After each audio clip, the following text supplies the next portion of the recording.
launch of the Ford Puma is being accompanied by a stunning TV advertising campaign. Steve McQueen has been put back into the driving seat, returning to our screens in a reworking of the 30-year-old cop thriller Bullitt. Background action.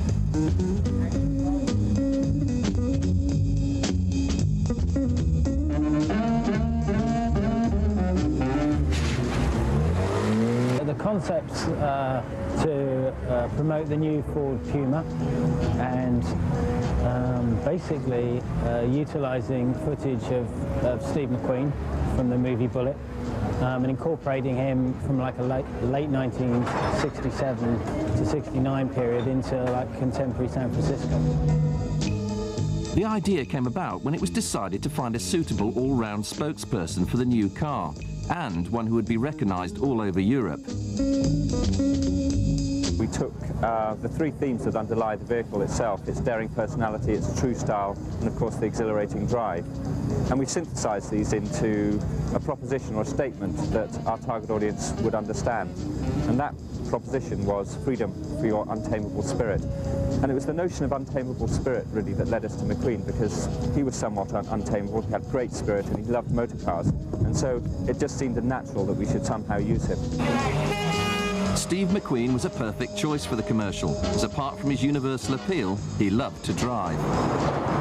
Filming in San Francisco now, the past week of filming, I've almost felt like his presence in a kind of eerie way.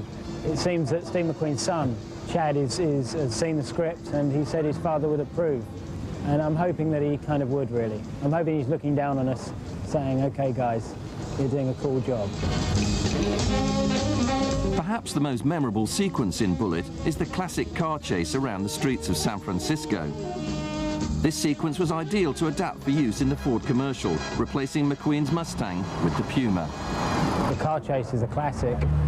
There's a lot of dangerous stunts going on in that, stuff like that we couldn't do, obviously, for our TV commercial, but we've tried to utilise the same kind of locations. We've tried to utilise certain hills and so on, certain turns and maybe fast cutting.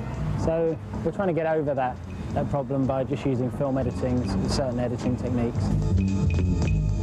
Locations from the film were used in the commercial, and actors in 60s fashion add to the authenticity of the setting. The famous hilly streets of the city matched the film perfectly.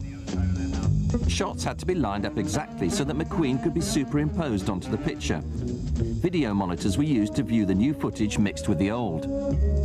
We had a great chase scene, which is perfect for driving shots of Steve to insert. The difficult bit was really the garage scene at the end, where he gets out of the car, looks at the bike. So we had to actually look through the film and actually find the right takes. That's why it was quite essential to line everything up to make sure that when we were filming, we were at the right side of the line and we finished up in the right spot. It took some of the world's best film technicians 5 days to get the sequence into the can.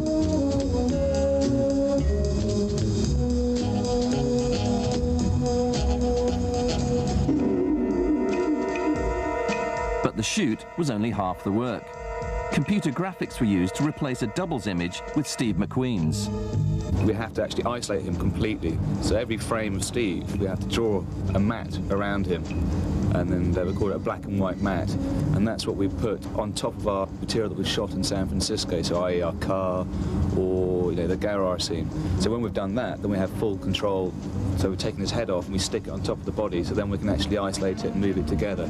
So they're like married together. The result is of such high quality that it is impossible to tell the difference between the two films shot almost 30 years apart. Lalo Schifrin's theme music from the original film adds the final touch.